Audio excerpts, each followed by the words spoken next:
Авансові кошти на підтримку України і на противагу Дональду Трампу. Лідери Великої Сімки все більше схиляються до рішення надати Україні 10 мільярдів доларів кредиту. Про це повідомляє видання Financial Times. Зазначається, що відповідний план будуть обговорювати на саміті Великої Сімки, який відбудеться у червні цього року. Гарантуванням отримання своїх коштів будуть для європейських країн ось ці саме заморожені російські активи, котрі нині перебувають на європейських рахунках. Якщо говорити, що спершу не всі учасники саміту Великої Сімки схвалили відповідне рішення, то нині таких є більшість. Настрої змінилися після певного дипломатичного тиску з боку Сполучених Штатів. Допомога для України, яку вже виділили Сполучені Штати Америка, більша її частина нині надійде нашій країні влітку цього року. Мова про саме 50 мільярдів доларів. Саме тоді, як зазначають західні експерти, для України і буде вирішальний момент, зокрема і на полі бою. В разі, якщо Джо Байден не переможе на майбутніх американських виборах, то ці кошти, ці 10 мільярдів, мають стати такою собі гарантією для України подальшої підтримки з боку партнерів. Все тому, що Дональд Трамп неодноразово виступав саме проти американської допомоги для нашої країни. І до того часу, поки він теоретично може з'явитися в Білому домі, допомога в 10 мільярдів вже буде надіслана до України.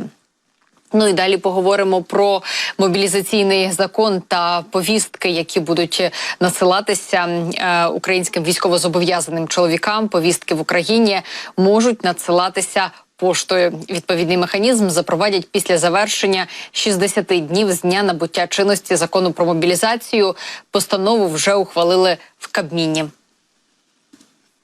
У разі неуточнення протягом 60 днів резервістом або військовозобов'язаним своєї адреси місця проживання повістка надсилається на його адресу зареєстрованого чи задекларованого місця проживання. Я нагадаю, що з 18 травня в Україні запрацював закон про мобілізацію.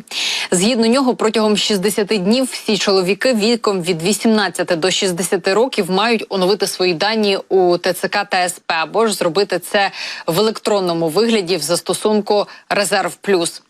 Як я вже говорила і раніше, нині цей застосунок, він все ще працює у тестовому режимі, повноцінно має запрацювати із червня цього року. Згідно закону, чоловіки віком від 18 до 60 років мають носити при собі військовий квиток, проте от з часом в цьому необхідності вже не буде, тому що цей документ, його буде замінено на звичайний QR-код. Надати ордери на арешт прем'єра Ізраїлю Бен'яміна Нетаньяху, міністра оборони Ізраїлю Йоава Галанта та ще 3 лідерів угрупування Хамас. З таким запитом звернувся до Міжнародного конституційного суду головний прокурор МКС Карін Хан. Він відзначив, що мова йде про воєнні злочини та злочини проти людства. Зокрема, відповідних осіб звинувачують у морінні голодом людей, в умисному заподіянні сильних страждань або ж серйозної шкоди тілу чи здоров'ю, або ж в жорстокому поводженні. І це, власне, все суперечить Римському статуту. Також Карім Хан зважає, що відповідні особи, вони мають відповісти за умисне вбивство або просто вбивство, навмисні напади на цивільне населення, а ще за переслідування та інші нелюдські дії. Ми стверджуємо, що інкриміновані злочини проти людяності були скоєні в рамках широкомасштабного і систематичного нападу на палестинське цивільне населення відповідно до державної політики. Ці злочини, за нашою оцінкою, тривають і донині.